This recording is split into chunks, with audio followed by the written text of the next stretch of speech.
การเปิดโครงการสร้างความเข้มแข็งทางด้านสุขภาพและลดผ่อนความทุกข์ยากของชุมชนโดยการร่วมมือจากหลายภาคส่วนเพื่อลบล้างพยาธิใบไม้ในเลือดในประเทศลาวซึ่งได้รับการช่วยเหลือจากสาธารณรัฐประชาชนจีนและสวิตเซอร์แลนด์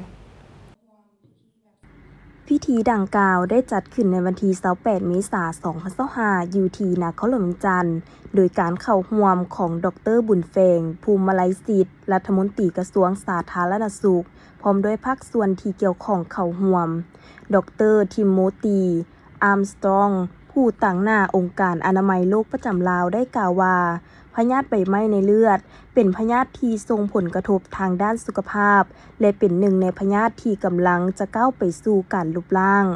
ความมุ่งมั่นอย่างต่อเนื่องแม้นได้เฮ็ดให้อัตราการติดเชื้อต่ำกว่า1/100ในของเขตที่มีการติดเชื้อ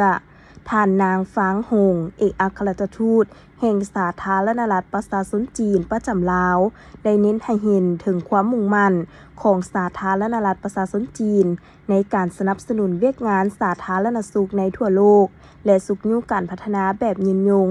ซึ่งได้กล่าวว่าสาธารณรัฐประชาชนจีนแม้นมีความภาคภูมิใจที่ได้ประกอบส่วนเข้าในการลบล้างพยาธิใบไม้ในเลือดในสาธารณรัฐประชาธิปไตยประชาชนลาวโดยผ่านการสนับสนุนจากกองทุนพัฒนาสากลและการร่วมมือภาคใต้ของจีน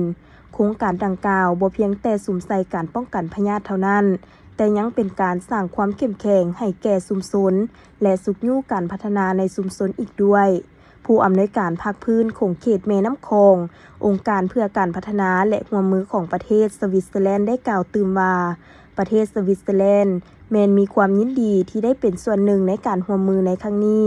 เชื่อถือว่าเป็นหลายกว่าการสนับสนุนทางด้านงบประมาณเพราะว่าเป็นการร่วมมือและระดมทุนการช่วยเหลือจากเชี่ยวชาญจากสวิตเซอร์แลนด์เพื่อยกสูงชีวิตการเป็นอยู่ของประชาชนที่อาศัยอยู่ตามขอบเขตแม่น้ำคองท่านดร.บุญเฟงภูมิไลยศิษย์รัฐมนตรีกระทรวงสาธารณสุขยังได้มีคำเห็นกล่าวในพิธีว่าพยาธิใบไม้ในเลือดยังเป็นปัญหาทางด้านสาธารณสุขเว้ารวมเว้าเฉพาะยังเป็นพยาธิที่ส่งผลกระทบต่อสุขภาพและเศรษฐกิจของประชาชนเมืองโคงและเมืองมุลประโมกแขวงจำปาสัก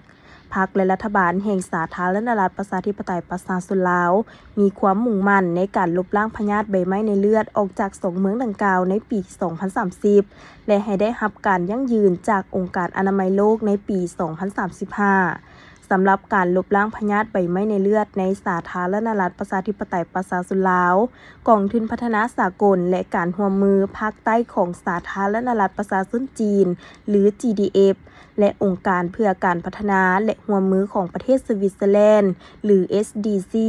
ได้สนับสนุนเป็นงบประมาณ 1.18 ล้านดอลลาร์สหรัฐเป็นเวลา2 ปีเพื่อสุขอยู่เวียกงานการลบล้างพยาธิดังกล่าว